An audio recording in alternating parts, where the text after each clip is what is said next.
Good morning, everybody. I'd like to call the TransNet Independent Taxpayer Oversight Committee meeting for Wednesday, May 13th, 2026 to order. So before we get started, I'd like to ask our interpreter to walk through how to access our interpretation services for today's meeting. Please proceed. Good morning. Announcement from the interpreter. To use interpretation feature, please scroll to the bottom of the Zoom screen where the meeting controls are. Click on interpretation icon and select English as your language. If you're joining through the Zoom mobile app, cell phone, tablet, etc., please press the ellipsis, then interpretation, and then choose your language. Finally, click on mute original audio to not hear the original Spanish flow in the background. Headsets are available for interpretation. If you're in the meeting room, please check out a headset from the receptionist in the lobby. Buenos días. Aviso por parte del intérprete. Para hacer uso del servicio de interpretación, favor desplazarse a la parte inferior de la pantalla de Zoom, donde aparecen los controles. Haga clic en el icono de la interpretación, globo terráqueo, y seleccione Spanish, español. Si está utilizando la aplicación móvil de Zoom, celular, tableta, etc., presione los puntos suspensivos, luego interpretación y luego el idioma. Si no desea escuchar el audio original en inglés en el fondo, por favor seleccione Mute Original Audio, silenciar audio original. Contamos con auriculares disponibles para el servicio de interpretación. Si se encuentra en la sala de reunión, favor de pedir auriculares con la recepcionista en el vestíbulo. Gracias. Thank you. All right, thank you. So now I'd like to take a moment to acknowledge the land that we call home. The tribal nations of the San Diego region have historically faced injustices.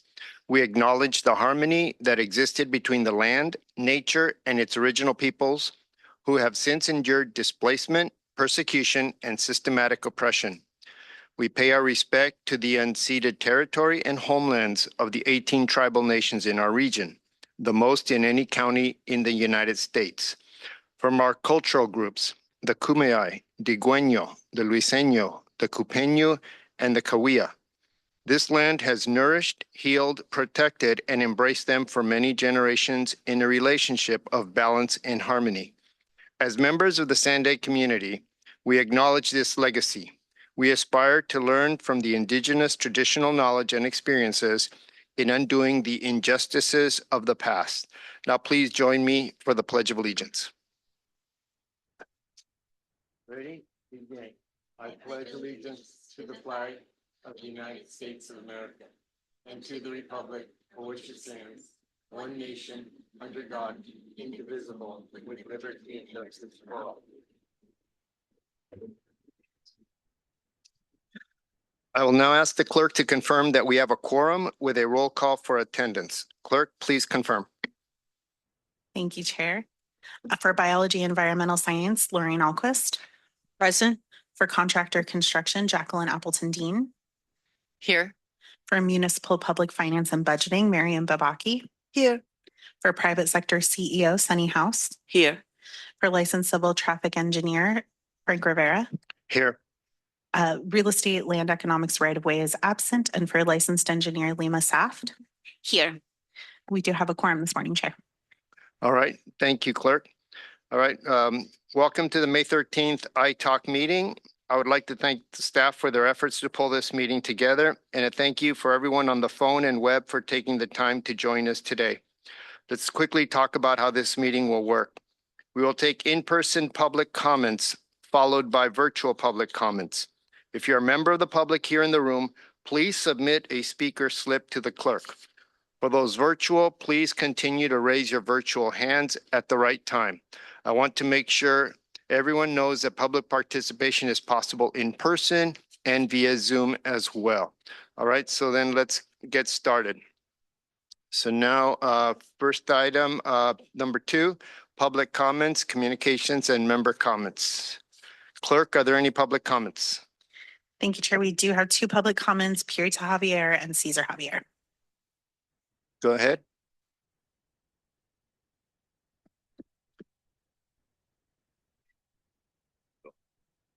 Awesome. Please. Ito? Yeah. Ano yung good? Good morning. I am Pierita Javier, senior with existing medical condition. and victim of ceramics kiln toxicity. What's this? What's this? Poisoning. Poisoning the air we breathe from the next door's hazardous home business since 1997. The business was constructed and operated since 1984. We formally reported to the city and APCD beginning 2021 and allowed by participating at county and SANDAG meeting. And for 5 years ago today, the 11 elected city officials ignored and neglected our primordial problem on air quality. The same neglected on Tijuana River Valley pollution crisis and air quality smells rotten egg. Hydrogen sulfide tolling the 10,000 victims calculated by APCD. We are hurt physically, emotionally, and Thank you. Your time has expired. Our final speaker will be Cesar Javier. we join the county health and human services. It's 2 minutes. Thank you, sirs and Miss Dames of SANDAG. We are hopeful, faithful to our governance aimed at healthy and safe longevity. Joining you is not to compete or supplant the learning and teaching within our jurisdictional profession. We are grateful. We have environmentalists, biologists, builders, engineers, and so on and so forth, aimed at not only on mobility and circulation, which is heavily staffed with great thinkers. Unlike with other processes we have experienced from different cities of the region. For example, last night we were at Vista and tried to fathom the workforce intelligences, the processes of governance, and we found commonalities, patterns. The elected officials are aimed at, as we have been teaching, amplifying for a healthy and safe longevity of humans. We are dealing not only in mobility and circulation as we observe, but rather the other 4 elements in urban planning: environment, man, his shelter, and society. Could you imagine how SANDAG look at the element of mobility and circulation? Thank you. Your time has expired. That concludes the public comments. Thank you. Thank you. Do we have any other comments? Any other public comments? All right, hearing that there are none, do we have any member comments? All right, if not, then I would ask that SANDAG's Senior Director of Administration and Public Affairs, Robin Watner, if there are any agency updates. Yes, good morning. Hi, I do have a few updates for you on behalf of Mario. He's sorry he couldn't join you today. First of all, the board approved our FY27 program budget at its last meeting on Friday. It's a huge accomplishment for the agency. I want to acknowledge all of the staff that put in so much work to getting that done. We are now ready for the new fiscal year starting July 1st. And especially pertinent to this committee is the fact that our FY27 program budget did include about $246 million in pass-through TransNet funds for our local jurisdictions and transit operators.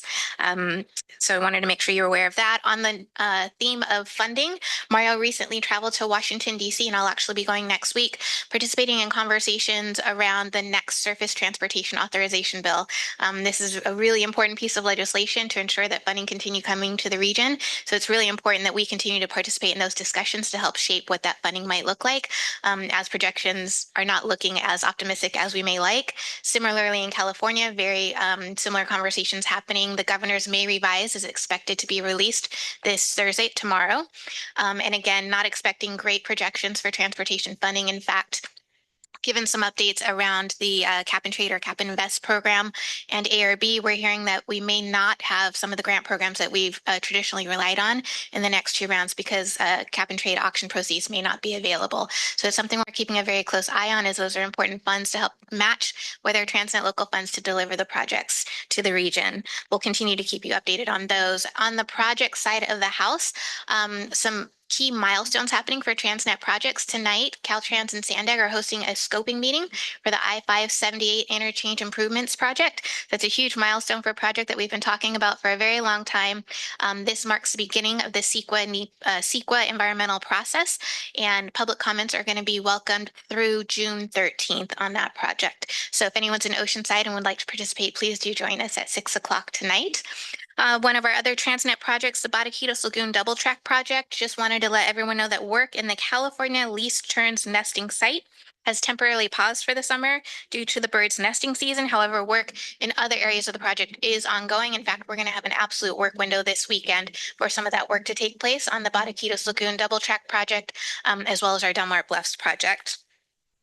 We also have about 6 bikeway projects in construction right now. I wanted to flag this because this is the most bikeway projects we've had under construction at the same time in the history of the program.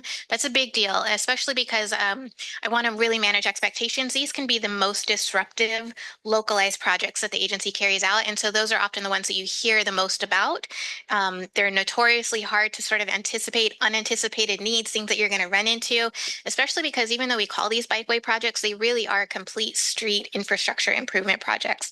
So anytime we start one of these, they end up being bigger and more than we expected at the beginning. And so that's something that our project delivery team is really focused on in the coming year.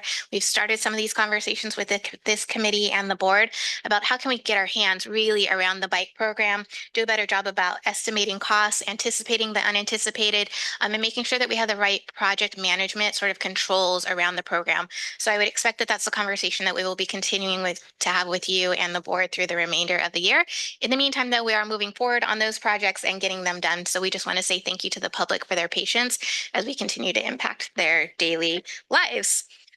Next week, flagging that it is Bike Anywhere Day on Thursday. So please do join us as members of the public that are listening. We hope that you can all participate next Thursday morning. So far, we have more than 4,600 registrants.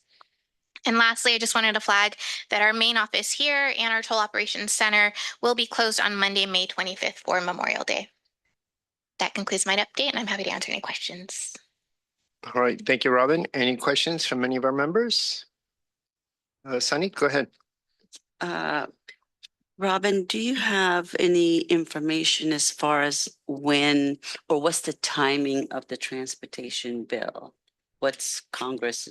The Federal Surface Transportation Authorization Bill, right now it's looking like it probably won't happen until next year. Oh, okay. Mm-hmm. So, which means now's the time to be in the conversation to help shape what it looks like. yes. Okay. Thank you. Next calendar year, fiscal year, what year? Well, when it comes to DC, I'm going to say next year, definitely next calendar year, maybe even next fiscal year. Yeah. All right. Thank you, Robin. Okay, with that, then we'll move on to the consent calendar. And in regards to the consent agenda, item 3.2 has been pulled. That's the Oceanside item. Staff is still available to provide any clarification or response to any questions that the committee may have. So we do have item 3.1 that requires an action, and that's approval of our meeting minutes from April 8th. So do we have any comments from any of our members? Do we have any public comments? Thank you, Chair. We do. Cesar Javier. Go ahead, Mr. Javier. We are gifted kinesthesia on our part. We volunteered here. We didn't ask for any support. If only to contribute in our humble intelligences.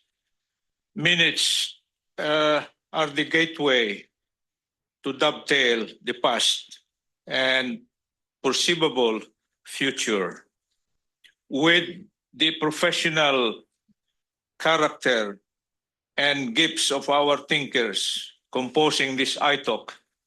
We are more than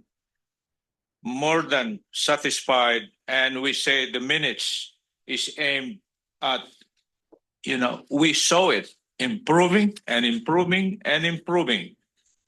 Let's approve the minutes, for it is a big hope, faith in the right thing we do, and we believe you as iTalk thinkers. Oversight, the very key. Looking at the performance, looking at the financial status, looking at possible waste. We know it. This is the elements of supervision and control in the management sequential processes. Congratulations. We say green on this. Shall I continue, sir? Mr. Chair, on 3.2, 3 point something Yeah, of all the 20 consent 20 items? seconds. Yes, sir. Your time's running out. You have 20 seconds, please. 3.2, 3.3, 3.4 are revered processes. Let us, like a cat eye or eagle eye, to ensure that we will have the catch. Thank you. Your time has expired. That concludes the public comments on consent. Your time is up, Mr. Javier. Thank you. Okay, are there any other public comments? No, there are no additional public comments. All right, so I'll go back to any member comments. Sunny? I just want to make sure it's on record, maybe the reason why it was pulled, since it's already been announced. So the city decided that they did not want to use their commercial paper, so they withdrew that request. So that's why it got pulled from this agenda, and it won't be coming back since they'll be using their local allocation. Thank you so much. Okay, so if there are no other member comments, then we need a motion for item 3.1, approval of the meeting minutes for April 8th. I'll motion to approve. Okay, a motion's made by Alquist for the meeting minutes. Is there a second? I a second. Okay, Dr. Sapt has made the second. All right, so clerk, please call the roll. Thank you. For biology, environmental science, Lorraine Alquist. Approve. For contractor construction, Jacqueline Appleton Dean. Approve. For public finance and budgeting, Mariam Babaki. Yes. For private sector CEO, Sunny House. Approved. For licensed civil traffic engineer, Frank Rivera. Approve. For real estate, land economics, right of way. Oh, I'm sorry, that category is absent. And for licensed engineer, Lima Saft. Approved. That motion passes unanimously with those members present. All right, thank you. So now we'll go to item 4, which is the presentation from the City of Lemon Grove, presented by Izzy Murguia, and from City of Lemon Grove. Go ahead.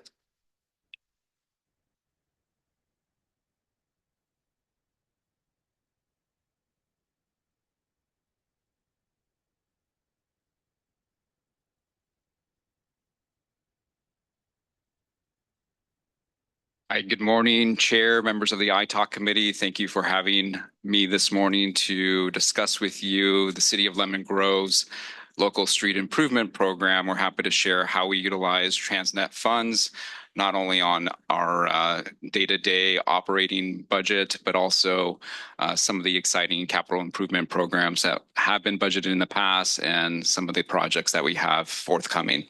So thank you. So to begin, a bit of background. with regards to the city's local street and road program. The fiscal year 25-26 program budget includes almost $7 million. This is inclusive of not only the annual TransNet congestion relief and capacity improvement programs, but also our large-scale CIP programs that are funded through active transportation program funds that are incorporated into the 2025 and 2027 upcoming 2027 RTIP. The city adopted its 25 TransNet local street improvement program on June 4th, 2024. And we have since processed one amendment, which was approved on April 1st. We are looking to take our 2027 RTIP adoption here in the first meeting in June of the council or the city's agenda calendar. Lemon Grove's fiscal year 25-26 revenue forecasts. Again, this is as of January 2026 is a little over $1 million.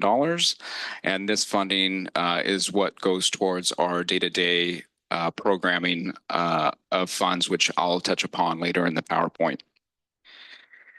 In total, just to give you some context with regards to the SANDAG's overall LSI funding and how much of a share that Lemon Grove gets, it's a little less than 1% of the overall LSI program.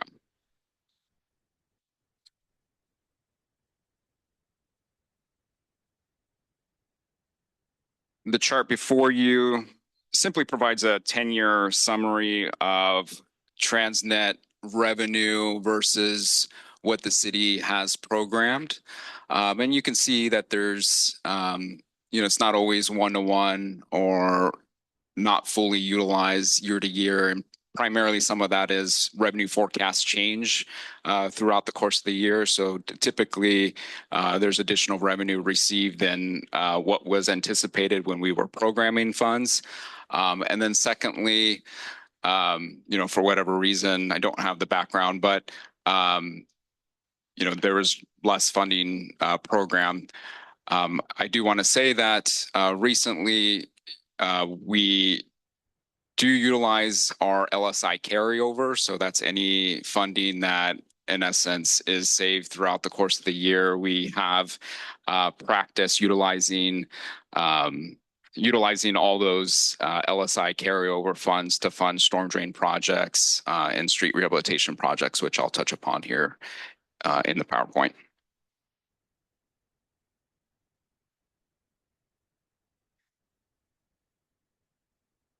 So this slide is an overview of the 2025 RTIP, and it's broken down by the congestion relief and capacity projects. And it's meant to highlight that we're within SANDAG's policy of not utilizing more than 30% of our funding for maintenance related projects and 70% for capacity improvement projects. And if you can see the middle part of the table, we are, on average hovering around 23% maintenance and a little over 70% on the capacity related projects.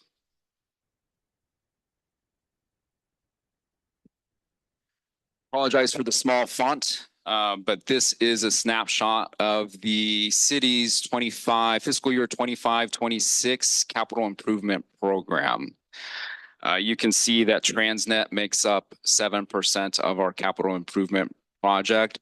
But I want to highlight specifically, I guess if there's one takeaway with regards to this chart, is the amount of outside funding that the city depends on to fund its capital improvement program. Whether it's TransNet, gas tax through SB1 funds. This year, we have some additional ARPA, American Rescue Plan Act funds. community development block grant funds, which comes from the federal government, funds, approximately more than 30% of the city's CIP program.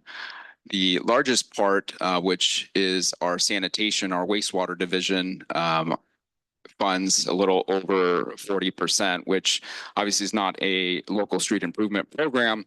However, again, this chart just drives the point that the city of Lemon Grove is a financially challenged community, and dedicating general funds for street improvement programs is very challenging. And so we do depend on outside sources such as TransNet.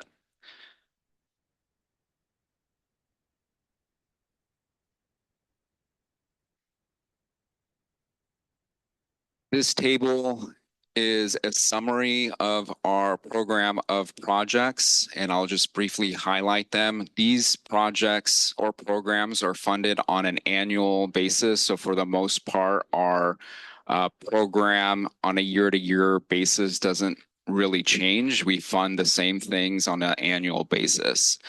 The first project is LG 14, which is titled Traffic Improvements, and this funding provides or supports funding our traffic signal system, the day-to-day, in essence, maintenance of our traffic signal system. We have 30 traffic signals in the city, and this pot of money funds anything from, replacing traffic signal heads, upgrading pedestrian buttons, upgrading our vehicle detection, upgrading capital equipment. One of the challenging aspects with traffic signals, at least for Lemon Grove, there is no dedicated funding source for traffic signals. And so while the day-to-day maintenance of them is funded through our TransNet, if the city wanted to undertake a very large capital improvement program or enhance any traffic signals, there's no dedicated source for that. And so that's one of the long-term challenges for Lemon Grove, trying to figure how to do that. The next project is LG 15. This is maintenance drainage improvements. So Lemon Grove has a variety of networks of channels that convey stormwater from our road network. And one of the things that we learned from the 2024 storms was how much water makes its way through our channel system. And if those channels are not effectively maintained, they completely or can quickly overwhelm our road network. And so on an annual basis, we utilize funding to maintain over 4,500 linear feet of earthen channel throughout Lemon Grove. And Lemon Grove's not that large, it's 3 square miles, but there is some integrated channel systems in the city. The largest one, of course, being Choyas Creek. And then LG 17, our last maintenance project. This is primarily funds our day-to-day asphalt maintenance program. So anything from pothole repairs, deep skin patches, but anything beyond that will be funded from one of our capacity projects, which we'll delve into in the next slide. And before we do that, these are just some photo images of the maintenance projects. So here's an image of, on the day-to-day basis, we get drunk drivers or erratic drivers knocking down traffic signals that we have to replace. Again, we have over 30 traffic signals in the city of Lemon Grove. Here's a picture of Main Street channel, one of the largest channels in the city of Lemon Grove. This is adjacent to the MTS trolley station on Main Street. And as I referenced earlier, over 4,500 linear feet. And then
that success was TransNet funding.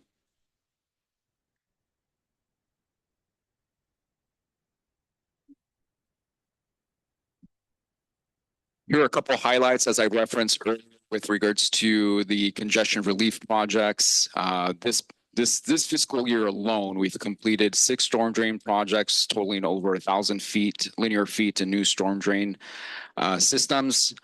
We have 1 project underway in the construction phase and 3 projects that are in the design phase. And again, these 10 projects have some TransNet funding incorporated to undertake the completion of these projects. Our asphalt program, the city's PCI, pavement condition index network number is 58, which is kind of on the poor side if you're familiar with the PCI network. And that is our #1 complaint of residents in Lemon Grove is we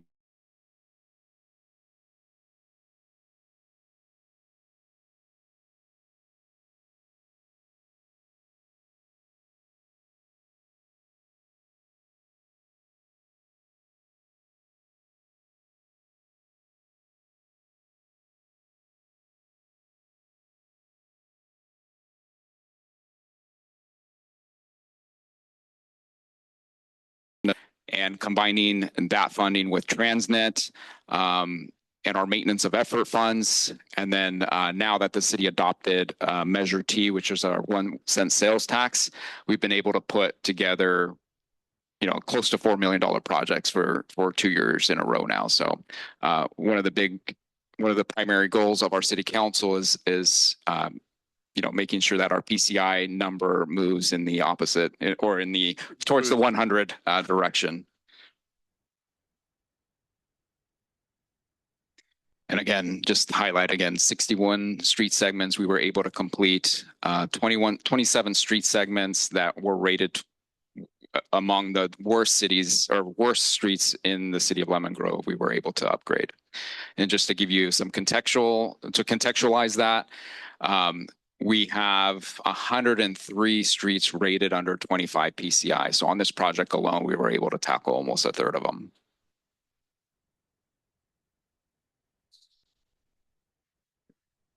And now I'm going to move on to as I call them, the special funded programs either funded through SCIP, the Smart Growth Initiative Program. Connect Main Street is our most recently completed Smart Growth Initiative Program. I believe I was before this committee last year asking for an extension on our grant, and thank you so much for granting that extension. Because of that, we were able to complete Connect Main Street Phase 1 and 2. This is a multimodal street improvement project that incorporated DG walking paths, shared bike lanes, trees, street trees, really just transform this corridor of Lemon Grove. If you've ever been down there, there's a restaurant called The Bistro. It'd be good reason to go visit Lemon Grove. You can walk along Connect Main Street and see your contribution to the city being able to undertake this project. Connect Main Street, this project was $2.5 million. Or it was funded for $2.5 million. We came under budget as part of the SCIP grant. It was closed out in September. Connect Main Street is a 7-phase project. So we've been coupling grant sources to complete all 7 phases. Phase 1 and 2, again, funded through SCIP. We had another phase 3, that was completed in conjunction with phase 1 and 2 that was funded by the California State Department of Parks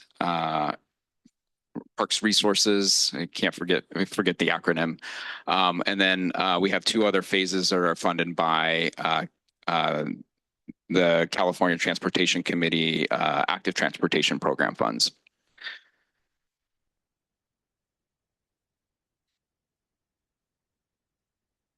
The realignment project, this project was completed in 2020. This was a off-ramp realignment project off the 94 and Lemon Grove Avenue, and realigned North Avenue along with the development project that you see on the image before you. It included installing fiber, street lighting, and made the off-ramp,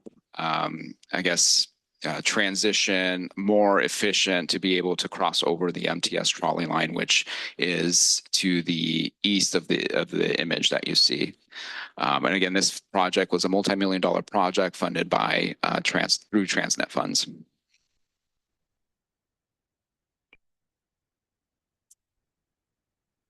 Some of our future projects that we have that we were recently awarded through the most recent cycle of the Smart Growth Initiative Program.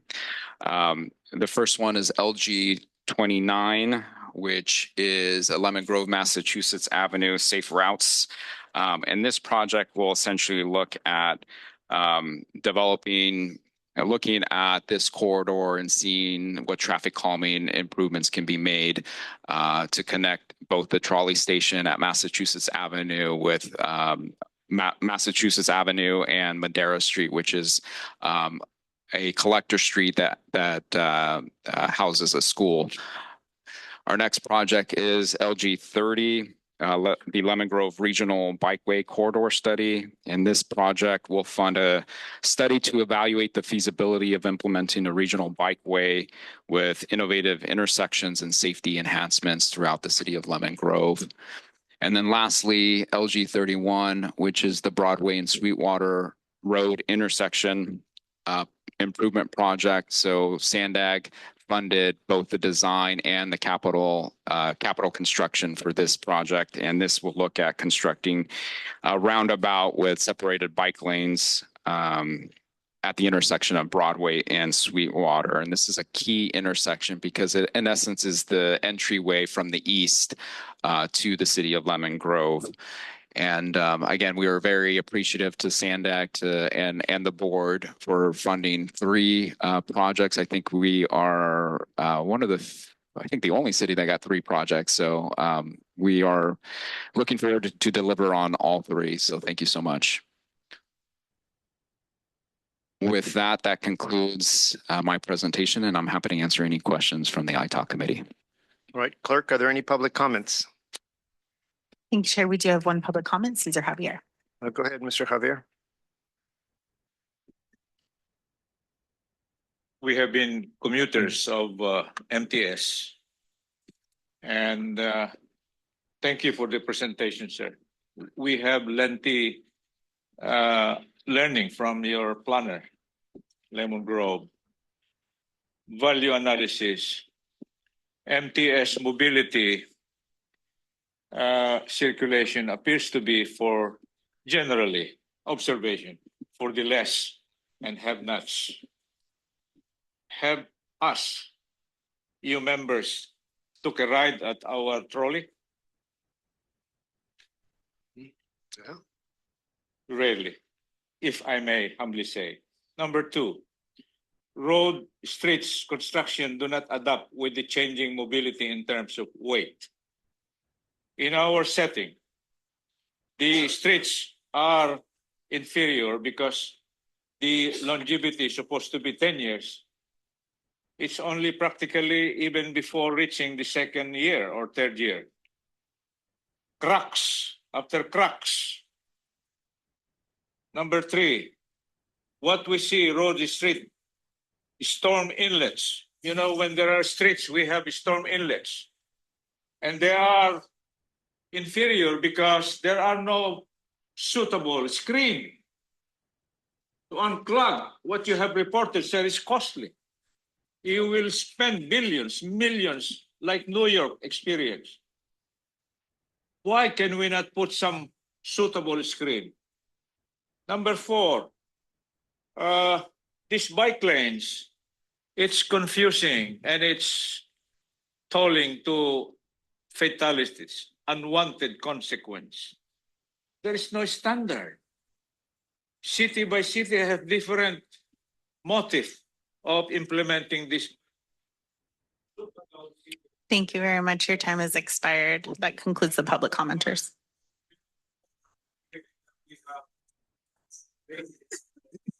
Thank you, Okay, Mr. Javier. Your time has expired. All right. Thank you. All right. If there are no other public comments, do we have any member comments? Okay, I'll start with Jacqueline. Hi, thank you. Oh, sorry. I think it's slide 4, or is it 3? Anyways, I show a 4 one place and a 3 another place. No, let's try. Yeah, that one. So I'm a little confused. So I see the programmed, and then I see the revenue. And you did say there's typically a difference, and the revenue shows. I would assume that there's a surplus. It looks like almost every fiscal year there's been a surplus. So can you explain that a little bit more? But you did say that it's used on different things. So can you just explain how that works? Yes. Oh, thank you. So on a biannual basis, the city and every other city in the jurisdiction will. I should explain how Lemon Grove does it, but we will get our revenue forecasts for any given year, and we attempt to program all our projects towards that revenue. And what we've seen in the past is usually those revenue projections are a little higher than what was originally anticipated. And so the reconciliation, you'll see that there is typically additional revenue. And so we've already programmed those funds, and unless we do an amendment to right size or add additional funding to a specific program to make it, congruent or one for one, that's why you're seeing the surplus in essence. But all the surplus that is seen goes towards what I understand it's towards the LSI carryover, which is in essence kind of like a reserve, which the city can then program or reprogram those funds towards any of its existing projects. And that requires a formal amendment process. So we do have to go through, presenting before ITALK and the Transportation Committee on those changes. Okay, so historically, have you spent the surplus? Do you think Yes. Okay. No more questions? Miriam? So it's been a while since I was, when I was a city engineer and public director, I love these TransNet funds and how they help with all the work that we needed to do. And always stretching it to whatever we usually didn't have funding to do. But so is it when I saw this one, your slide on, and you had titled it congestion relief, and it's replacing big storm drains, it kind of how did you do that?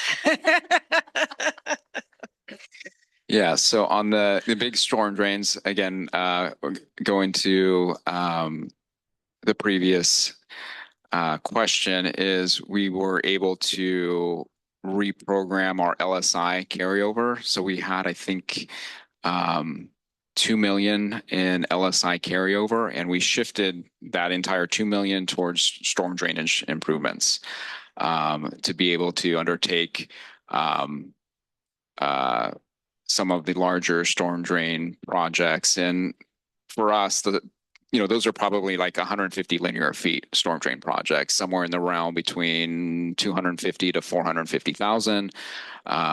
So in total, probably 4 or 5 projects with that additional $2 million. Did they qualify under congestion relief? Yeah. These projects, yes. If it's within the street right of way, then that's one of the pertinences of what the street is. But yeah, the project has to be scoped appropriately. Okay, just curious Okay, about great programs, by the way. Thank you. I'd like to. okay, go ahead, Sunny. I have a question too. First of all, thank you so much for putting this this presentation together. It was very good, very informative. It's always nice to see how the cities can use these funds to develop and deliver their programs. I saw the picture of the channel, and there was a lot of vegetations there, and just curious, since you use that to maintain, how well do you maintain the capacity of those channels? So we don't have another flood like we did a few years ago. How does that work for you guys? Do you do it regularly? Yeah, great question. So we, there's two main channels. So our Main Street, which is the photo that you saw there, and then we have another channel called the Bakersfield channel. With those two channels, we do twice a year maintenance. So we'll do the first round, we'll do before October, before the rainy season. And then we'll do the next round in March, April in the springtime. But yeah, with the vegetation that you see, the Arundo, the native, the invasives, the Mexican fan palms, if we do not stay on top of that, the waterway will completely be overwhelmed. Yeah. Do you also then kind of make sure that environmentally you're not, impacting habitats and things like that? Correct. So with any of the channels, so the Main Street isn't, but there are other channel, Bakersfield and Choyos Creek or Blue Line streams. So they are subject to Army Corps of Engineer regulatory requirements, California Department of Fish and Wildlife, and the Regional Water Quality Control Board. So all those three agencies require stream alteration type of permits. In addition, we want to make sure that if there are any tree removal work, that we're not doing that during the bird nesting season. And if we happen to do that work during bird nesting season, that we have surveyors on the ground to make sure that we're not disturbing, nests. Okay. So, yeah. It's a tough job. Thank you so much. All right, so I've got a few questions. Can you explain, any more questions? So that Go ahead, Lorraine. that triggered just an inquiry on my behalf. Thanks, Sunny. So just in regards to you, when you do the drainage clearing and kind of mitigating the invasive species, do you go out and do individual permits for every frequency, or is that detailed in the permit process? It's detailed in the permit process. There is an overarching permit that Is that a regional general permit? Yes. RGP? Okay. Yes. And then those permits obviously dictate the work that can be undertaken. So in all the channels, it's all handwork. So we don't have any heavy equipment in the channel. Obviously, we don't want to alter the stream bed and change grades of the stream bed. So everything's done by quote unquote hand. Is it intended that you're going to include the Main Street as part of that RGP process? Yes. That will make it much more efficient. Yes. So thank you. Thank you. All right, if you can explain measured, Dr. Lee, okay, go ahead, good. Yes, I'll go ahead. I know. Hi, thank you so much again for the presentation. I wanted to kind of follow up with what Miriam was asking about congestion relief program and street improvements. I know you were asking about drainage improvements, but street improvements, I did not see anything about multimodal or providing connected streets or active transportation. I understand that this is a different program, active transportation. The only thing I saw is improvement of the quality of pavement. Can you maybe expand a little bit how the city addresses the other, if it's not part of this program, what is done in the city and what funds are used for that? Yeah, great question. So with regards to the pavement rehab, if there is existing bike lanes, we enhance the existing bike lanes through improved striping, protected bike lanes. But aside from that, this program doesn't fund kind of improving or enhancing or creating new bike lane systems or pedestrian improvements, traffic calming, anything like that. It's primarily enhancing the pavement network. So there is a program with the city that does those other things. And that program is primarily, we rely on our special grants like the SKIP to undertake the multimodal type of projects, but not specifically, not specifically through the street improvement program. And one more question, the picture that you showed of the patching of the asphalt, I don't know, this is on slide, I don't know what slide it is actually, where you have the picture of the broken sign and the drainage improvement. Looks like it's a temporary fix, right? I mean, it looks like patching, and I don't know what is the longevity of that type of work. Looks like asphalt is being used to patch cement, but maybe it's just the way I see it. So maybe you can tell me that. Yes, correct. So this program, I forget what number it was, LG 15, which is the maintenance related activity, which is for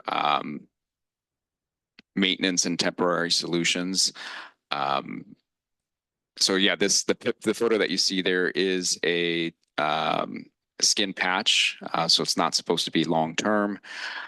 This is on Washington Street, so eventually we'll be repaving Washington Street. But as you can see, and you quickly are, cued in on it, the trench that you see there used to be, there was somehow the pavement was lifting, and through our skid steer milling machine, we were able to mill that down, which you can see, that trench line. So yeah, the repair is in essence to represent, a skin patch, an example of a skin patch that is utilized from this funding source. And again, that funding was primarily the hot mix that we utilized to fund. In Lemon Grove, I don't think that stat popped up, but for calendar year 2025, we had addressed over 2,900 potholes for a size for a 3 square mile city. It's a lot of potholes. All right. There are no other comments from our members. I've got a few questions. Thank you. Can you explain Measure T? What is allowed with Measure T and what is not allowed with Measure T?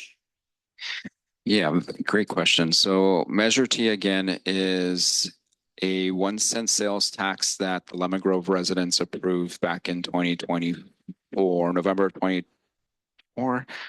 In any case, I forget the timing, but this current fiscal year 25-26 is our first year of Measure T funding.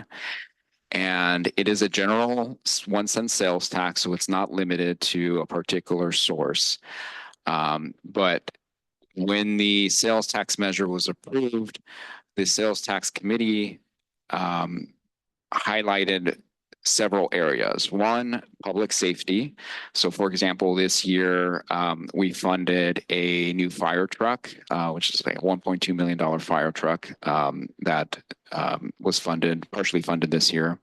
Street improvements was highlighted as number one priority. And so, this year we dedicated $2 million just for street improvements from Measure T.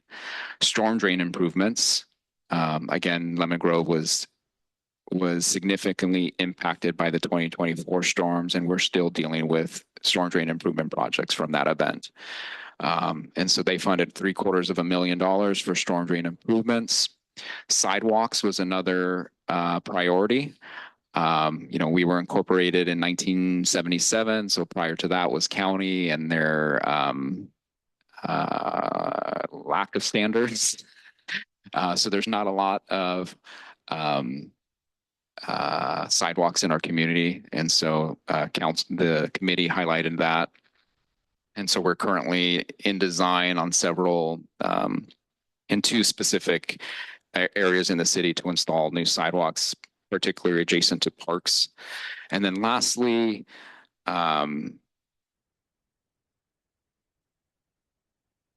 sorry, the fifth priority is escaping me, but public safety or parks, that's the other one. All right, thank you. And so how are the curb ramps, the ADA curb ramps, that could be TransNet or the Measure T, or maybe even as part of a project you receive a grant on? Correct. And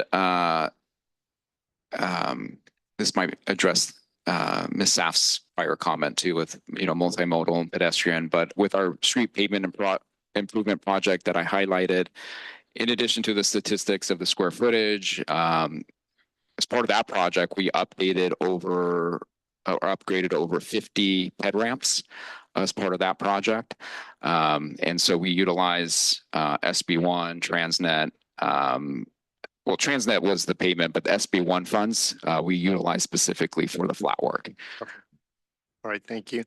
And other small agencies like the City of Solana Beach or National City, I'm more familiar with, they take advantage of the SANDAG's TransNet commercial paper program, where they'll go and do a large project, primarily paving, where they'll let out a big paving contract that'll be multi-million dollars in one contract. So administratively, it helps the smaller agencies. And then the years 2 through 5, they're not receiving any more TransNet funds, but they're paying back whatever amount they had asked for. And so it helps them to kind of leverage anticipated funds. And so maybe that might be one opportunity for you to talk to National City to see how that's helped their PCI index go up. Another comment on the traffic signal upgrades. When I was with Chula Vista, our elected officials wanted development to pay their fair share. So what they did was they created a traffic signal development impact fee program. So whenever a parcel would come in, the traffic engineer would know what the current demand on the transportation system is, and anything that was an increase then would contribute proportionately to the city's ultimate traffic signal master plan, so that over time funds are accrued that help the developers pay for like new left turn signals or traffic signal improvements. But again, they're only paying their fair share of what they've contributed. So that's another way to look at it, that if you don't look at what your incremental transportation impacts are day by day caused by development or redevelopment, you can't catch up. And so that's one thing to really look at. So I think that also the commercial loan program, the commercial paper program also helps when you're looking to fund a major project like that street realignment project that you had. I know that took decades to make it happen from when it was first being talked about because of the expense of it. And so that's a project like that if you don't really know how you're going to fund it, you look at opportunities to create a funding plan. And I'm sure SANDAG can help you, but other cities I know have done very large projects, and they kind of figured out a way to make those projects happen. And I appreciate those tidbits and that feedback. And specifically with our traffic signal program, the city needs to improve on looking at outside sources or thinking outside typical ways to fund those types of projects. I know since I've been there or with the city, we started looking at RTCIP funds to utilize those funds that potentially might have been underutilized to upgrade traffic signals. So next year we have 3 traffic signal upgrades that will be paid for by or through RTCIP funds. But appreciate that feedback. All right. And on the RTCIP, most agencies just only charge on residential because that's the SANDAG requirement. And other cities charge all land uses. And so that's another thing to take a look at. Do we have any other member comments? If not, no. All right. Well, thank you very much for your presentation. We Thank learned you. a lot from Lemon Grove. Okay, so now then we'll move on to item number 5, the draft 2026 ITALK annual report presented by Saba Fadhil and Vanessa Leon. You can begin when you're ready.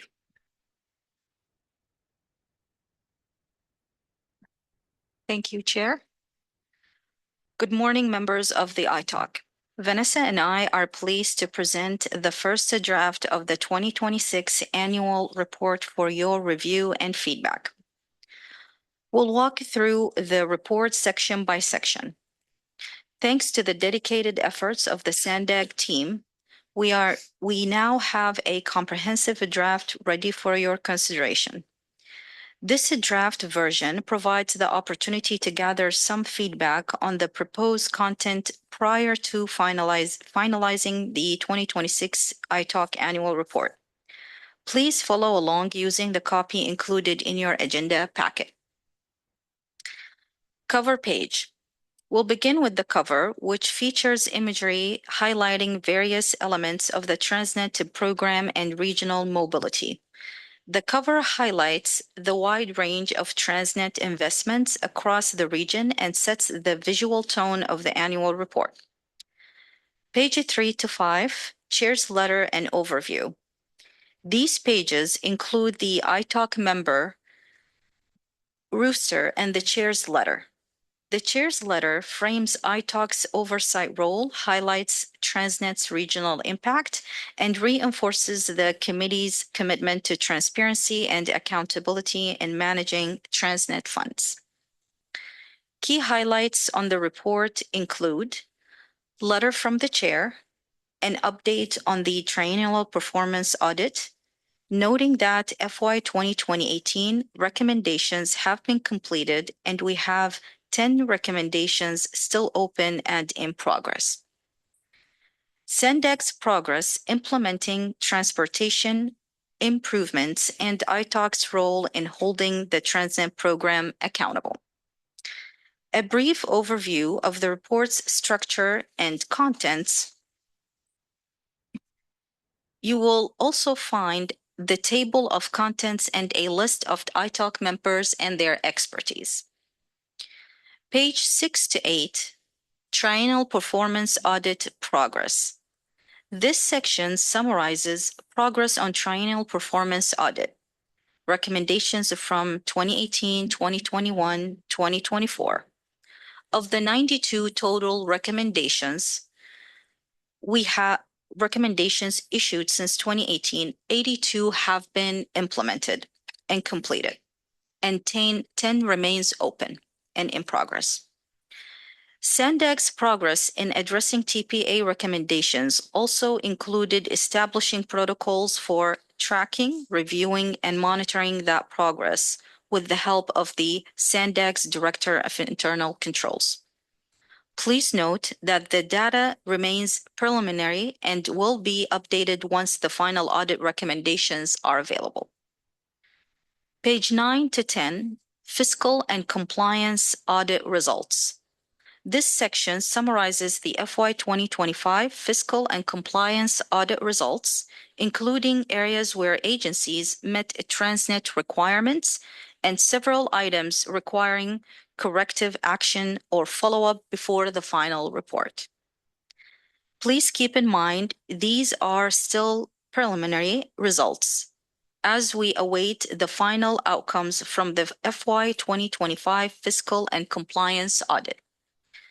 This section will be updated prior to the July presentation of the final report. And with that, I'll now hand it over to Vanessa, who will walk us through the second half of the draft. Thank you. Thank you, Saba. Moving on to the next section on page 11 through 12. Here you'll find the TransNet funding highlights for fiscal years 2025 through 2029. This section includes charts that compare TransNet dollars to other funding sources, along with a detailed breakdown of funding by each TransNet subprogram. TransNet represents about 1.68 billion or 22% of a total 7.6 billion program, with major investments in local streets and roads, major corridors, transit improvements, bike and pedestrian safety, and environmental protection. Next, on to page 13 to 18. This is our longest section of the report. We've included the TransNet project highlights. This section outlines priority projects and key initiatives with summaries of major accomplishments and upcoming milestones. This section has projects organized by categories, the major corridors and regional bikeway program section, rural projects, local streets and roads, etc. Then we go into our last section, page 19, public engagement. You'll see a section dedicated to the public engagement. It outlines how readers can get involved, attend iTalk meetings, submit questions, and more. And that wraps up our presentation on the 2026 iTalk annual report. At this time, we're asking the committee to review the draft and share any feedback or suggestions you may have. Looking ahead, the final report will be brought back for your approval on July 8th, and the iTalk presentation to the board is scheduled July 24th. If you have any questions, we'll be happy to address them. Thank you. All right, thank you, Saba and Vanessa. With that, I'll open it up to member comments and I'll start with Sunny and work my way around. So Sunny, go ahead. Oh, but excuse me. Do we have any public comments?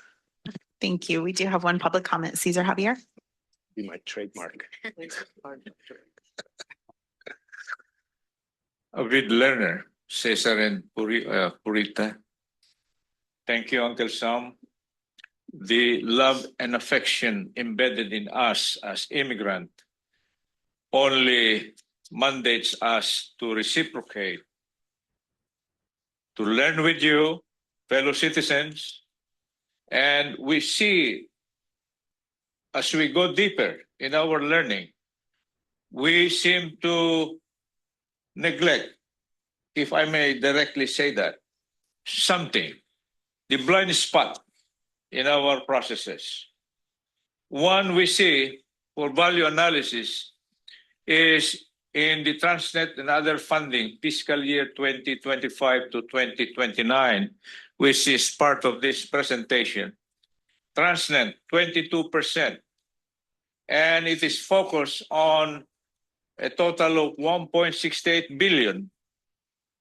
Major slice would go to local street improvement, etc., including regional environmental mitigation program. This caught our attention because Aguirre, Board Supervisor, District 1, declared January 2026 that people are dying, people are sick. What is mobility in circulation if no one is there? What is mobility circulation when the user, San Diegans, are sick and dying? We go deeper. We seem to ignore, neglect this signage. Modern times consequence is the unseen enemy. The thing with Thank you very much. Your time has expired. And that concludes the public comments on this item.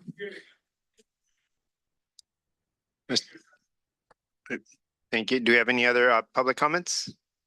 There are no additional public comments. All right, thank you. And this item is for discussion purposes, so I'll go to Sunny. Yes. I haven't read the entire report, but I will. But one thing I noticed is this is an iTalk report, so it should reflect decisions that we make. And if we don't agree with something, you know, it should be reflected. On page 84, we're pretty much silent on the action that iTalk took to not recommend for MTS and NCT that to be in compliance. So I think it's important to show that, that we did not recommend. If the board chooses to approve, that's fine. That's their authority. But there were some really important discussions and the reasoning why we did not agree. So I hope that you could reflect that in the report. Absolutely. Thank you, Thank you Safa. for your note. Thank you. Okay, thank you. All right, and so I'll move down the line. Alquist, any comments? Miriam? No? Jacqueline? So I have a few, but just to clarify, if I have some, I don't know, typos or add this, or it would be nice to, should I send them? Yes, you Okay. can email them to me. Okay. Yeah, Okay. absolutely. And I So can I'll- follow up with you after the meeting. Okay. Yes. So I'll just talk about some of the bigger items. Okay.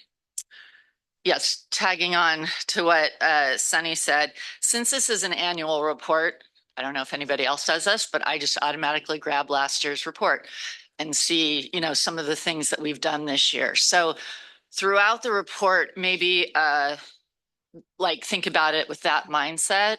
Again, I don't know if anybody else is as nerdy as I am, but that's how I usually look at an annual report.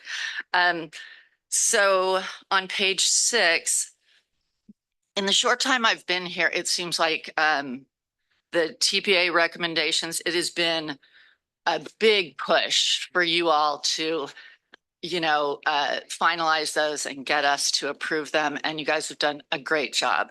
So I think to highlight that a little bit more, you do, but maybe a little bit more, and talk about how many we've done in the last year. Mm-hmm. And potentially, those numbers will speak for themselves. Absolutely. And then on that same section, under observations, potentially a goal, there's 10 left. So I don't know what your goal is, but I would hope that it would be before we put out the next triennial report, something like that. Sure. So that would be great to know. Absolutely. Next to that. And then on the same section, maybe summarize Okay. what's left and the challenges. If those are the 10 left, what are the big challenges with those? And then I did have the same comment that Sunny had. This item did go to the transportation committee, and I think adding something that both of these committees have urged the board to discuss how to remedy the situation. Because last year our report basically says the same thing about MTS and NCTD. Right. So, okay. Okay, thank you. And then let's see.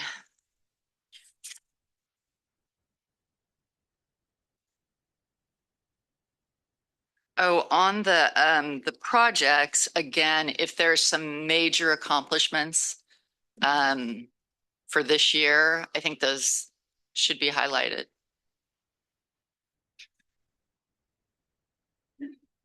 And then, oh, sorry, going back to the very first page, we have these beautiful pictures and they're great, but guess what? I have to guess where those places are. So it would be nice if there was a list of highlighted projects and a city connected with where these places are, so we could go and, ride our skateboards on that path and all of the other things. Okay. Okay. And then there's other comments, but again. Okay. We can communicate about those. Great. Yeah. Thanks. Thank you. All right, thank you. Dr. Saft, any comments? No? All right. Going back to the comment that Jacqueline Appleton Dean made about the TPA audits, the recommendations that we've completed on page 6, maybe a suggestion is, since we have the pie chart on the left half of the lower portion of that page, maybe just to the right of it, we do the histogram that kind of shows completions by year, maybe going back 4, 5, or 6 years. And then we just could have them in different colors with the year underneath and the number above it or below it.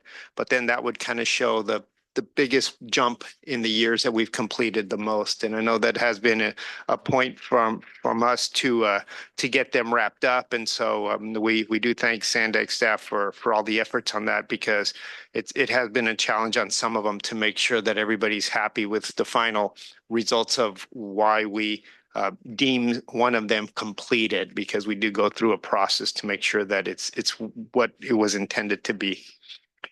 All right, so there's no other comments, then thank you very much, Sab and Vanessa, for the draft on that. And now we'll move on to item number 6. It's an information item, TransNet program, where we've been and where we are going, by Susan Huntington and Danielle Coachman.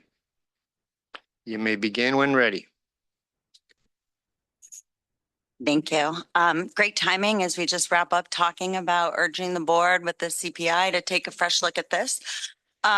This is an item that was requested by iTalk members at, I believe, our last meeting. It's a presentation that we gave at our board retreat earlier this spring. Susan and myself and Clint and Omar and Keith Greer, we ended up talking for 3 hours. So we're not going to be 3 hours today, I don't think. I hope not. We don't have Keith here. Clint's over there. You ready? But, you know, we cut out some of the program specific slides about the regional EMP to really kind of focus on the bigger picture. And then Susan added a few slides at the end to really talk through, you know, where we are today. We've seen a lot of increase in momentum since the presentation at the board retreat. And so thinking about what iTalk's role is and where we go from here. All right, so I want to start by thinking about TransNet a little bit differently, because conveniently we can split between the original TransNet and the extension, the program, into 3 20-year periods. And the reason that I'm doing that, or talking about it that way, is, you know, to really show the impact that it had, that our second measure is twice as long as the first, right? And so when we first went out to the voters in 1987 for TransNet, it was, you know, a lot of self-help county movement was going on throughout the state, and San Diego jumped on the bandwagon. We got 20 years of our sales tax measure, but then as it came to a close, a lot of things were changing, and now we had the requirement for 2/3 vote to pass new sales tax. So the priority at that time wasn't to think about, you know, what might change over the next 40 years, but it was let's secure a long-term sustainable funding source for the region, not knowing if or when we could go back to the voters to extend again. So it created a lot of stability with this long time horizon, but it also means that the region is operating under a program that was designed decades ago. And, you know, while there have been some changes along the way, you know, it's been not a lot very recently. You know, we saw in 2012 with the purchase of SBX, that was an ordinance amendment, the adoption of the Bike Early Action Program in 2013, but, you know, not a lot of movement since then. And here we are now, 20 years into the program, and it's a really good time to look at what's changed in our environment that's impacting these programs and projects. We know that there's going to be more constraints, and so how do we start to prioritize and change things to meet where we are today? So the original TransNet, you know, was a response. We're always kind of responding to the conditions, to a lot of growth in our region. We were seeing, you know, really substantial growth. We were seeing commute times that were increasing. We were seeing congestion that was increasing. Not only, you know, was congestion increasing, but people, you know, were moving out to bedroom communities and commuting further and longer.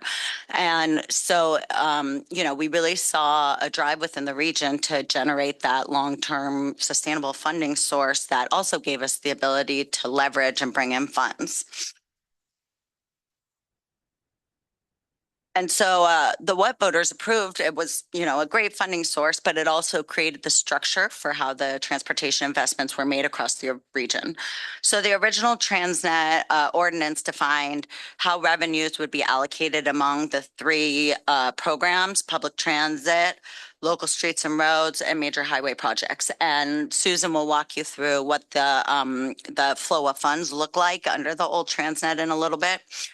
But this structure was the first, we saw the structure creating accountability because not only were the voters approving the fund source, but they were also approving what the funding was to be used on at the project level and how it was to be distributed across the different programs. And this was also when we created that regional local balance, with the local streets and roads program. And that has been, really a hallmark of TransNet since the beginning. And with the first TransNet, we had 20 years of accomplishments. We get to talk about 20 years of accomplishments for the second TransNet in just a moment too. But you can see it was a $3.3 billion program over those 20 years, delivered a lot of major projects, expanded the trolley system, provided coaster commuter rail service, the express bus service, and that local street and road improvement. That's such a critical piece. And also, never forgetting what an important piece it is to have that local match that we can leverage to bring in extra dollars. So we talked a little bit already about, the early 2000s. The region was looking different. The original program had delivered most of the major infrastructure projects that were included in that, really building out our highway network. The remaining needs were becoming more complex, more expensive, more difficult to build and harder to deliver. Environmental requirements, project development processes, all these things, public expectations were becoming more challenging. So the question was no longer simply whether or not we needed to invest in our transportation system, but how could we evolve the program to respond to a new set of challenges that we are seeing in 2004. So under this context, our TransNet extension ordinance built on both those successes, but also introduced some new components. So iTalk was new, and that, was, we were seeing an increased interest in accountability. And so iTalk was a response to that. We also created the environmental mitigation program so we could proactively, mitigate for those projects that, would reduce our timeline to deliver projects by being able to bank it up front and proactively address those mitigation needs. And then another major feature of the extension was the ability to accelerate delivery of projects through financing. And that allowed the board to use bonding and other tools to advance projects earlier rather than waiting for the revenues to accumulate. So that strategy delivered benefits sooner. We were able to build a lot of projects early on, but it also created long-term financial obligations that, are part of the story that we need to talk about when we're talking about TransNet today. 20 years of delivery, part 2. So over the first 20 years, not only did we generate a substantial revenue and that supported a broad range of investments, we also advanced funding through bonding and borrowing, and we're able to advance corridor projects and also provide that reliable stream of funding to the local jurisdictions for their streets and road programs. We also funded grants for smart growth, senior and active transportation programs. We've supported habitat acquisition and restoration, and moved bikeway projects through design, construction, and completion and open to the public. At the same time, the delivery model used in the early years is part of why the program feels different today.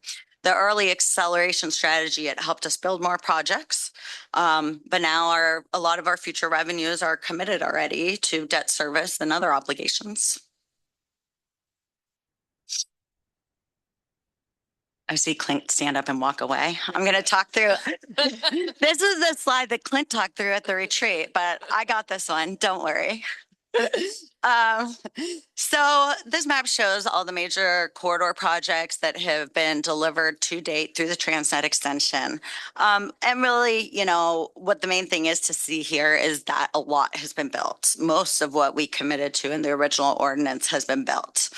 But, the theme comes up again and again about projects getting more complex. What's left is harder to build.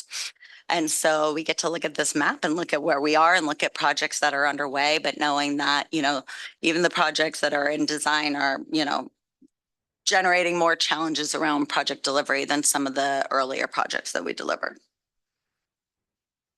So the financial life cycle, which I've alluded to a lot.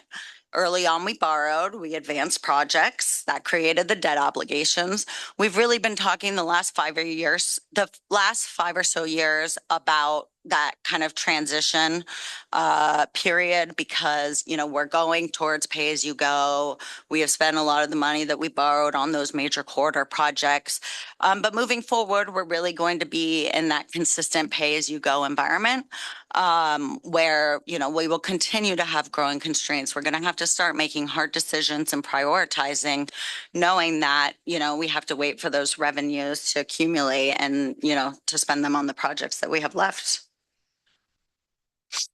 And so looking towards the next 20 years of TransNet, the environment has changed again since 2004. You know, what was passed in 2004 was based on assumptions about revenues, assumptions about costs, travel behaviors, what the region would look like for the next 40 years. And, you know, what we know about, you know, assumptions and estimates is that, you know, they're never perfect. And so today, you know, many of those assumptions have changed. Things are not exactly what we expected them to look like. Nobody had an iPhone. And so, you know, we really can categorize 4 main areas where there has been changes that we should be thinking about as we look at the ordinance with a fresh set of eyes. So first, we have cost pressures. We see construction costs continuing to rise through inflation. And what that means is we continue to see that divergence between the increase in revenue and the inflating costs of construction, which means, you know, our gap is getting bigger. We also have a lot of volatility with our costs. We've had tariffs. We know this is back in March when we put this slide together. I would probably add something about oil prices, you know, which is causing a lot of volatility today. Something that wasn't quite as much on our radar a few months ago. And again, we have that increased project complexity and risks. We have, you know, a lot of complexities over right of way and, you know, habitat mitigation and restoration. And so continuing, you know, on that theme, more challenging to deliver projects than it was 20 years ago. We see more climate mandates, which also is part of that, you know, piece of increasing project costs and increased project schedules.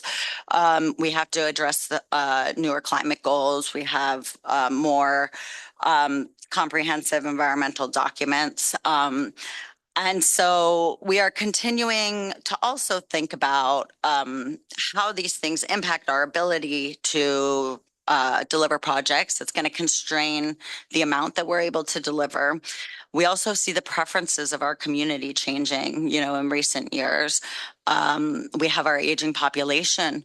The younger generations are driving less, although my kids will be driving right away. And we see more telework. We see our downtown and communities changing, our commercial areas changing, and our commute patterns are not as predictable as they used to be. And people want more flexibility. They want more travel choices. And so those were not the same things that we were hearing in 2004 when the ordinance was passed. And, you know, it really warrants kind of a fresh look at, you know, how we're doing in relation to our latest planning versus what was originally included.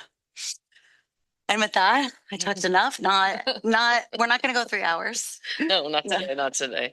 So building on everything that we've just walked through, this really brings us to where are we today with the program. So TransNet really is at a turning point. We've delivered a significant portion of the program, but we're now entering that new phase where the remaining work is more complex, the resources are more constrained, and expectations are continuing to grow. So the question becomes not just what we deliver, but how the program can move forward from here. So one thing I wanted to highlight on this slide is how TransNet fits in with the broader funding picture that SANDAG uses. So on the left, you see a snapshot from the draft FY27 budget, and this is the revenues across all of our programs. So state funding makes up the largest share at 41%, followed by the federal at 30% and TransNet at 16%. So this is the funding that makes up the work that we do here internally at SANDAG. This isn't the funding, the TransNet funding that gets passed through. So this illustrates while TransNet is an important local source, it is part of a diverse revenue portfolio that supports the agency's work. On the right, we break down the 102 different revenue sources across the overall work program, operations, and capital. So right now, we're managing roughly 102, over 100 different funding sources that each have their own requirements, guidelines, and timelines. So while TransNet is a very, very critical funding source, it is just one of a much larger and more complex funding environment. And importantly, many of those other funding sources do come with specific conditions on how they can be used. That means we need to think about flexibility within TransNet. It exists within this broader system that is already fairly constrained. So this here is the flow of funds for the original TransNet ordinance. It established a clear structure on how the funding could be allocated, and the revenues are divided across three major program areas: highways, transit, and local streets and roads. The structure helped to ensure a balance of investments at the region and provided clarity on how funds could be used locally. Then the flow of funds for the second ordinance. So under the extension ordinance, funds are still allocated according to defined percentages and categories, although you can see there's a lot more specificity in how the revenue is allocated. These allocations are specified in the ordinance, which means that moving funding between categories would require a formal amendment. A formal amendment can be accomplished one of two ways, either through a vote of the people or through a 2/3 vote of the SANDAG Board of Directors. And I'm going to come back to this in a couple slides. So the programming of revenues is also subject to the annual audits through ITALK to ensure that funds are being used in accordance with the ordinance and with this flow of funds. So previously I talked about how state and federal funds have their own funding strings, guidelines, and usage. Even within TransNet, there are also clear constraints on how those funds can be used. As we just discussed, the ordinance defines the TransNet revenues flow into specific program categories with limited flexibility to shift between funding. This slide builds on that by highlighting another key constraint that affects how those funds can actually be used over time. And this second constraint is funding availability. So this graphic estimated funding for FY27. So you get each of the boxes like you had on the last one. Your total revenue coming in is the box underneath that category available for projects. In total, we estimate about $445 billion in revenue will come in FY27, but not all of that is available for projects. You'll see several program categories already have existing debt service commitments, including the bike program, the major corridor program, major corridor environmental, and the local streets and roads. So that box all the way to the left, that light blue box, just as an example, that's the major corridor program. So 161 million is estimated revenue for FY27, but only 46 million is available for projects. The rest is going towards the debt service. So this slide is really meant to highlight the constraints and how constrained we are moving forward with the annual revenue that's come in based on prior funding financing commitments. So how do we adapt to changing conditions? The TransNet ordinance anticipated that amendments would be necessary over time to keep the program on track and to utilize the TransNet funds in the most prudent manner. Section 16 of the ordinance outlines how the amendments can occur. So this slide shows you where there are lockbox provisions within the ordinance. So starting with the black circle locks at the top, at the center top, voters must approve an increase in the amount of sales tax collected for the TransNet program. That can't just be done by the board of directors. Then ITALK and the EMP programs are also lockbox. These programs cannot be eliminated by the board. So those are the black locks there.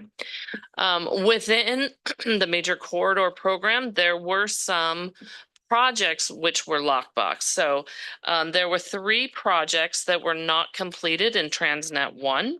These projects, so the projects were the eastern ends of the SR 52, the SR 76 Highway Improvement Project, and the Mid-Coast Light Rail Transit Project were all lockbox, which means that they could not be removed from the expenditure plan. But as of now, we have completed all of those. So the board does have discretion to update the remainder of the expenditure plan. And then finally, the green lock. There are provisions within the local street and road program related to local jurisdictions' maintenance of effort and the collection of fees for new housing, the RTCIP. So other than these lockbox, the board does have some flexibility to adapt to the changing needs. So the key takeaway there is the TransNet program was designed to evolve over time, but there are clear boundaries between what requires voter approval and what the board can amend. And as you're aware, there has been discussion regarding potential topics for ordinance amendments. These have been discussed in recent years. These are not new ideas being introduced today, and these concepts have emerged from prior board and oversight processes, including the TransNet 10-year comprehensive review and the fiscal year 2018, 2021, and 2024 ITALK TransNet performance audits. So these areas were already identified through formal evaluations of how the program is functioning. The examples shown here reflect the TransNet Ordinance Amendment Subcommittee, which was active between 2022 and 2024. The subcommittee was composed of 1 member from each of the SANDAG jurisdictions, typically the city engineer, as well as representatives from MTS and NCTD. So examples of the topics that were discussed is the TransNet operator eligibility. You all are very familiar with that. Updating the metrics to better align with the current practices. Local Streets and Road Program, reviewing the 70-30 funding split to ensure that it continues to meet the locals' needs. Expenditure plan alignment, that is just discussing adjusting project scopes to match the most recent regional plan and future community needs. And then also recognizing the constraints and funding challenges of the transit operations. Again, these are not recommendations or proposed actions. These are just some of the ideas that have been discussed in the past. ITALK plays an important advisory role in the ordinance amendment process by providing thoughtful technical input to the board. The intent is to ensure that proposed changes are well understood from a programmatic, financial, and accountability standpoint before board action. So ITALK's contribution is focused on helping the board understand whether proposed amendments align with the voter intent and maintain the integrity of the TransNet program. In addition, ITALK provides perspective on how changes may affect project delivery, funding stability, transparency, and overall fiscal stewardship. Ultimately, the value of ITALK's role is in strengthening the quality of the information and analysis that informs the board decisions. And then finally, this slide kind of provides a high level of the view of the long-running policy discussion on TransNet ordinance amendments and where we're headed next.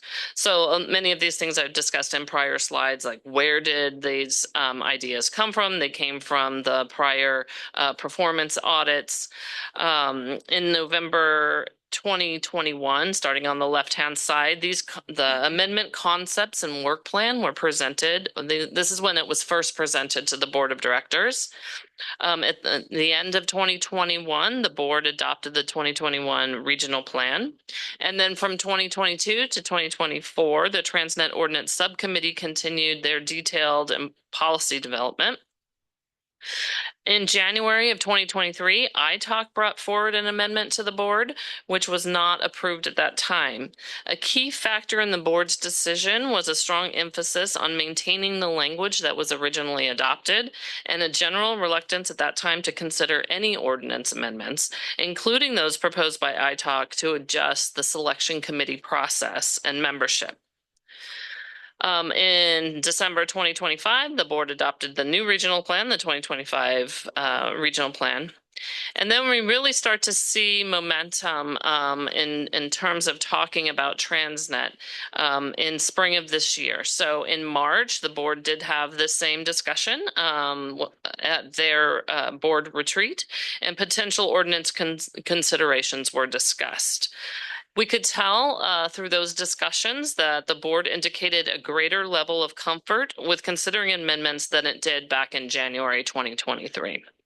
The questions being raised were focused on how potential ordinance amendments could provide greater flexibility to meet the goals of TransNet, rather than whether amendments should be considered at all. In April 2026, both ITALK and the Transportation Committee discussed the transit operator eligibility amendment. And then looking ahead to this summer, we will be doing a comprehensive plan of finance update, which will clarify the funding status of all the programs and help inform any future ordinance considerations. And then taken together, this timeline highlights both the continuity of the discussion and the next step, which is continued refinement of options informed by financial updates and ongoing board and committee dialogue. So with that, I'll turn it back to the committee. Okay, well, thank you. Clerk, are there any public comments? Thank you, Chair. We have one public comment, Cesar Javier.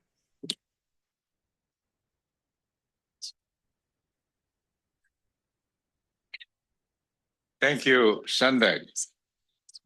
We are trying to understand this feature, colored feature, amplifying the budgeting scheme or plan of all the budgets from federal, state, local, private. I understand that private means donations or contribution from the public. And that totals to 7.6 billion, 2025 to 2029. Out of this coffer, we have 1.68 billion planned to implement several projects. Major project is local street improvements. ITALK has a huge cross to bear to find wastage.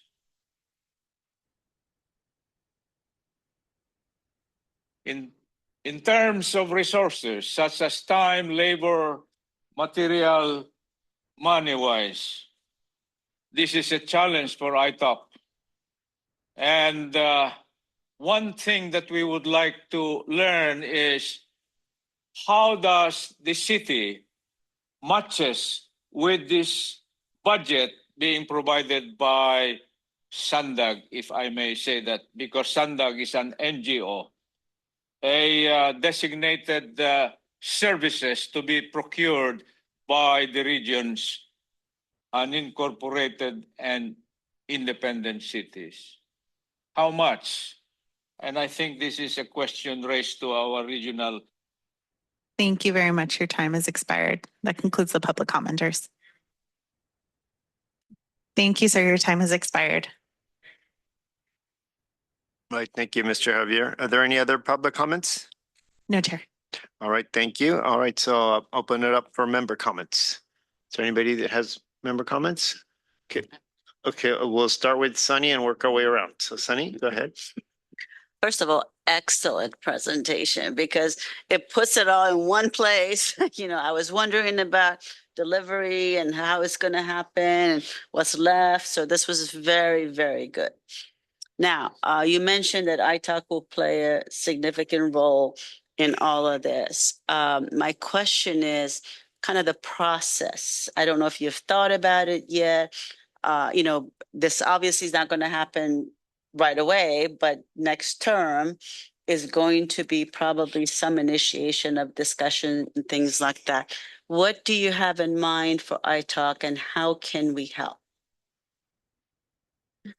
So really where we're going with this is to be taking input from the board on areas where we've heard from them at the retreat, things that they are comfortable with or may be comfortable with. That might include, as we heard, the discussion at Transportation Committee regarding the transit eligibility.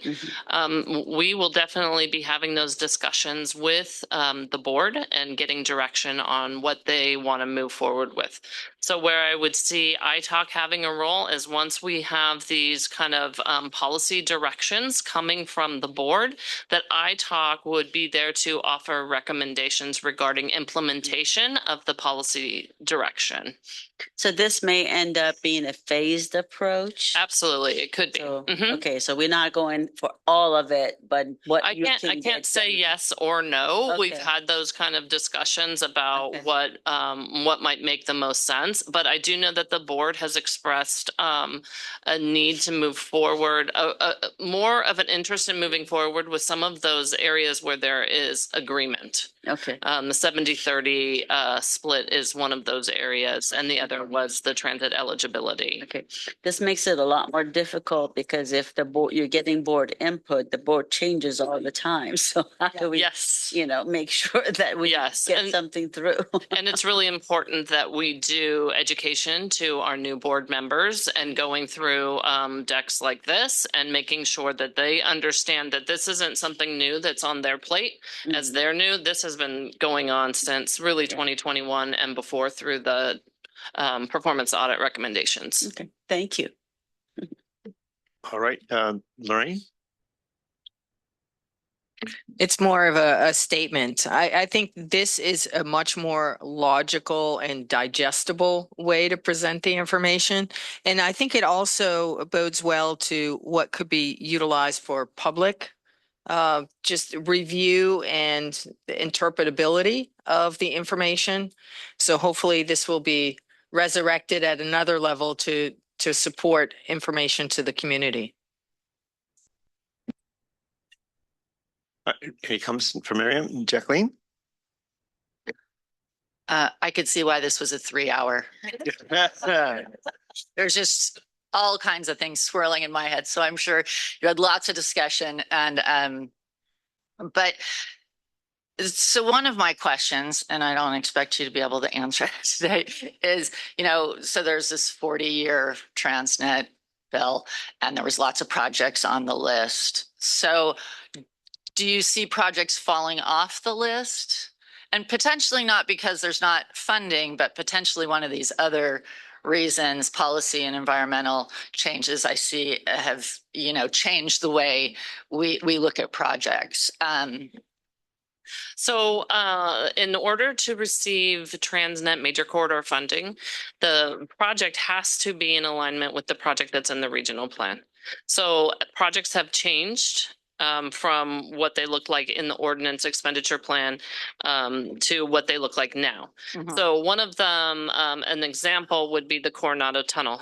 That is still in our in the TransNet ordinance expenditure plan, but it is nowhere in the regional plan. Okay. So that would be something that it's not a matter of taking it out because we don't have the money for it. It's just isn't in the regional plan anymore.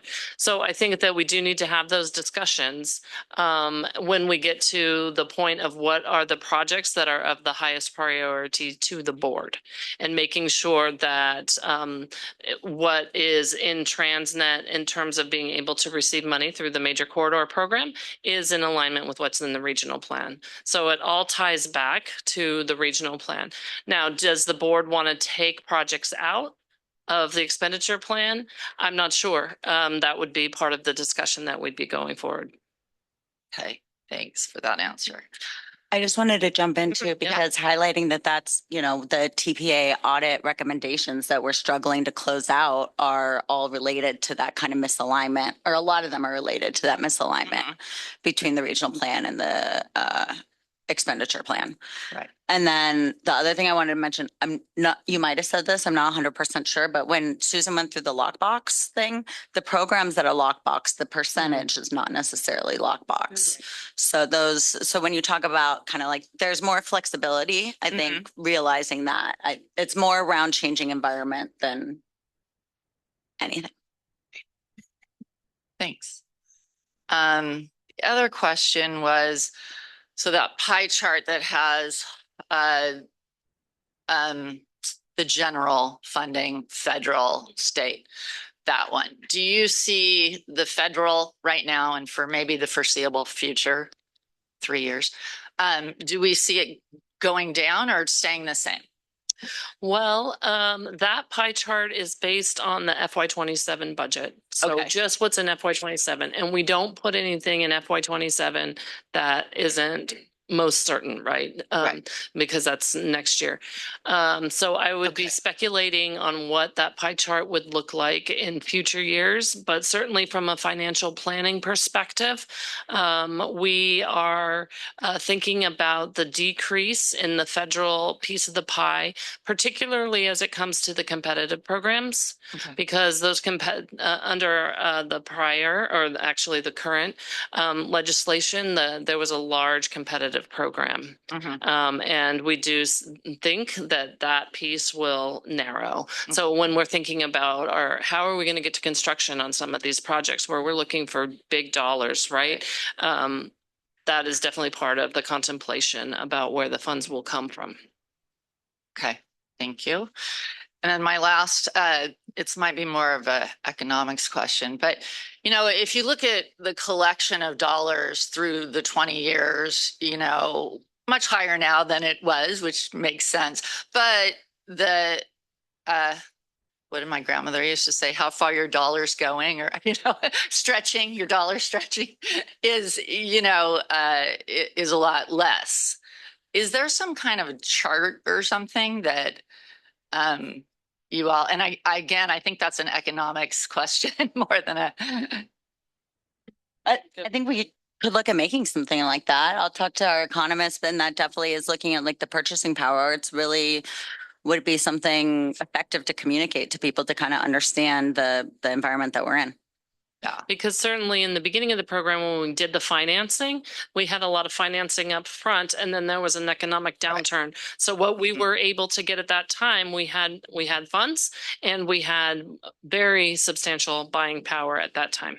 Oh, that's a good point. Yeah, yeah. So I know it's a volatile time, and so you can't just do 20 years of forecasting based on what's happening today, but. Yeah, interesting time. Okay, thanks so much. All right, Dr. Saf, go ahead. Just a few comments, I guess. Your slide on telework, that it is changing our environment. I think that we're going back to the office, or people are going back to the office, and that decision is maybe something that forced me to retire. But besides that, we haven't learned much from reducing the vehicle miles traveled by telecommuting.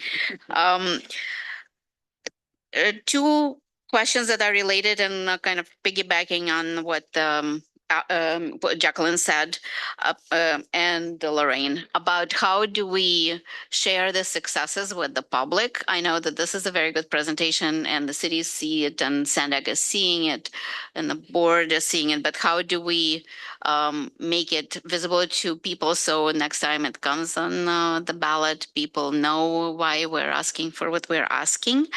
And also, and as maybe a different look at it, what projects were not included in the original ordinance for one reason and or the other, and how can we bring it back if it still qualifies, if we are dropping some projects to again bring maybe cities on board that were not included in the original ordinance. So the first question that you had about how do we make the public aware of our successes? I had a meeting this morning before this meeting that was with our public affairs office and our capital project office. And there's a lot of work going on in adapting our website, our TransNet dashboard, and our collateral that we use online, where this will also respond to TransNet audit recommendations, but it's meant to push that information out. And so if someone wants to look on there to see what we've done, we have a list. What have we done? What's in the future? And then we would be able to use that. We have maps that we've developed as well that you can kind of like drill into. So we're really trying to create a public facing story for TransNet. Certainly, we do want to make sure that we are providing the information to the public that's part of the transparency and accountability of the program. Do you want to jump in? I just wanted to add one other tool that we're trying to employ is empowering our board members to tell the TransNet story for the agency. So as much work as we're putting on to put the information on the website, we want to make sure that our board members and all of you have all the information that you can. So when you're having your daily conversations one-on-one, you can help tell that story because it's so complicated. It's taken us years to get to this point. I think we finally unlocked the nugget and can figure out how to actually explain it in a way that makes sense. But we're going to need people's help to actually get it out into the community. So that's another focus area of ours for the next year is really just education. That's right. And in terms of projects that were removed from the regional plan, the Coronado Tunnel is the only one that is officially removed. No, I was actually asking about projects that originally did not make it into the ordinance. Oh, gotcha. Okay. Yeah. The next year. Oh, the next one. Okay. All right. If there are no other comments, So how do we get projects that are not in the current expenditure plan into the expenditure plan that are in the regional plan? What projects? I do not have an example of a project, but I am sure that when the original ordinance was put together with the list of projects, there were projects that did not make it for one reason or the other, and maybe the cities were not very happy about it, and to bring them on board. And what is the maybe process of vetting them and bringing them back, if that's a possibility? I think we have a lot more data around projects that are the cities support from our last few regional plan updates because of our work with the city managers. Like if we look back at what was considered in 2004, but not, included, I think we can do that. See if we can find records of like discussions that were had, what the regional plan looked like at the time. It's really fun to look back at some of the historic regional plans, but I think we have a lot better data around that, from the discussions we've had with the city managers and mobility working group and developing the regional plans, because we really heard what the projects are that are regionally significant, that are most important to them. yeah, if I may, I think what my experience, because my career started before TransNet, the original ordinance, and it was gone all the way through and hopefully continues me being involved in the future. But a lot of what happens with it is that initially with TransNet, we didn't have that at the local level or Caltrans or the transit agencies. We looked at our general plan at the circulation element. What's in the circulation element of your general plan that is not built today. And so then the local elected officials decided which ones are the next priority to put in our capital program, our 5-year program. And with the RTP every 4 years, we kind of had to sync up with that and what was going to happen within each of the horizon years of the regional transportation plan. And as time goes on, elected officials come in, local agencies' needs change. They would update their general plan probably every 15 or 20 years. And the TransNet program, what I like about it is it has that 10-year check. For every 20-year period, we've had that 10-year review that's helped us to kind of check ourselves to make sure that we're headed the right path. But we also have that every 3rd year, the triennial performance audit. That's checking, okay, how are the dollars being spent and what are the issues that are coming up? And so I think we do have this system of checks and balances, but it always does come back to the local agencies. What's your biggest priority? And for us, when I was in Chula Vista, it was like there was never enough money to get all the transportation needs done. And our elected officials pushed on the development impact fees and trying to have that pie chart that we see with the different funding sources. Can we create more slices in that pie chart? And we did local sales tax measures and obviously grants and everything else that you could, because if you weren't actively working on getting your big projects constructed, then it was just a paper exercise. It's in the general plan, but we have no idea how we're going to get there. So it wasn't something that, you'd show the public, like, well, when's this project going to happen? You tried to get that to fit in with your routine, and borrowing forward or however you needed to do it to make it financially happen.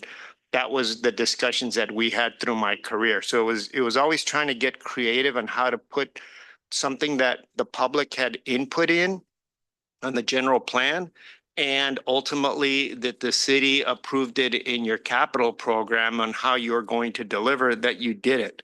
So I do see that as we've seen even after COVID and the telecommuting and how that's changed what we never had anticipated in the past, that the work dynamics change, our commuting changes.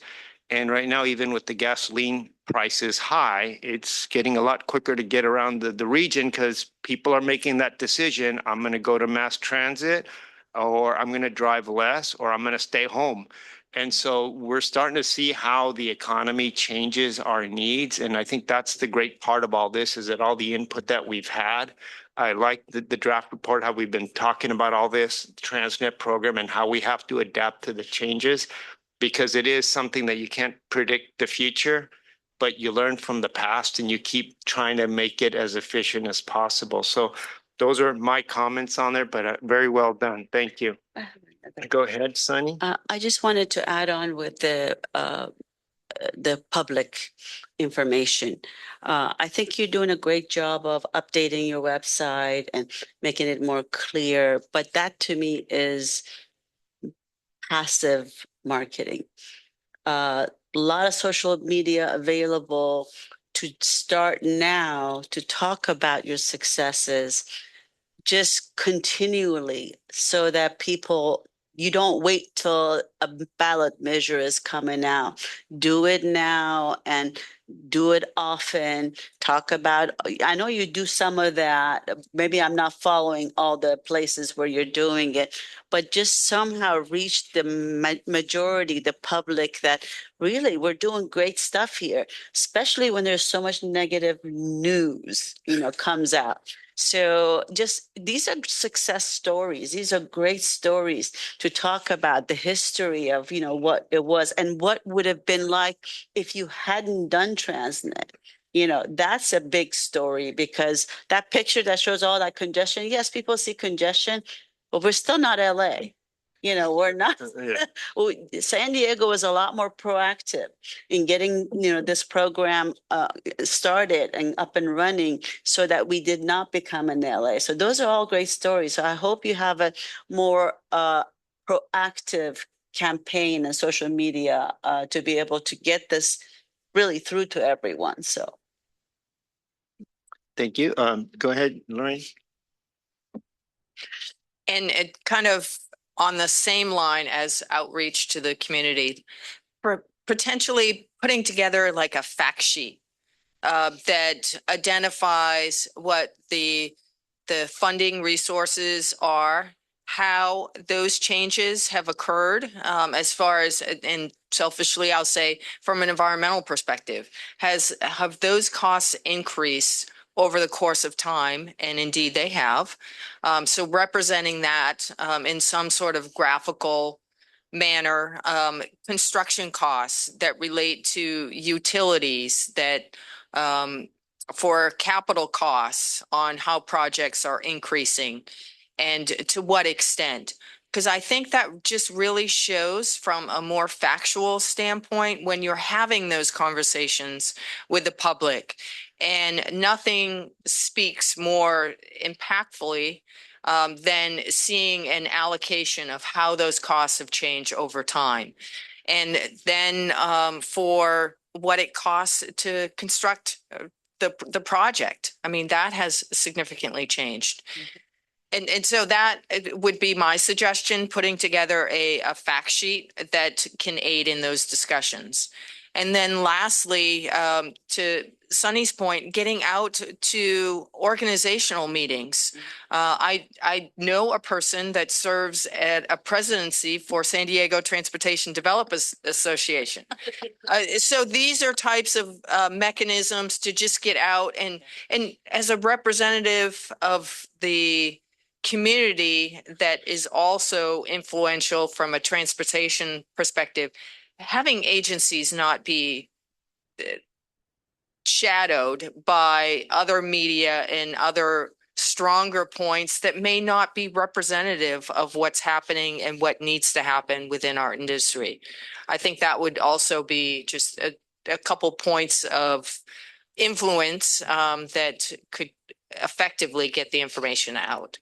Do you have plans for like a 40-year anniversary celebration of TransNet, things like that? It's coming up. Yeah, well, I can say on the 35th anniversary, we did a major TransNet campaign that we brought to iTalk. So Right, I would right. imagine that we will be doing something similar. We're continuing to use social Perfect. media and outside presentations. Right. But maybe something we could think about as part of the annual report is including a summary Yeah, of all of the public outreach that we're doing on behalf of Yes, TransNet, so everyone's would be aware good. of what those opportunities are. that And would any be other good. feedback you have would be super helpful. And 28 would be hopefully timely if we're going after another one. I don't know what the plan is as far as the citizens are concerned, but we gotta get some hoopla going here. All right, so if no further comments, this item is informational. Thank you, Susan and Danielle. And that concludes all the report items on the agenda. So I'll adjourn our meeting at 11:38 a.m. Thank you.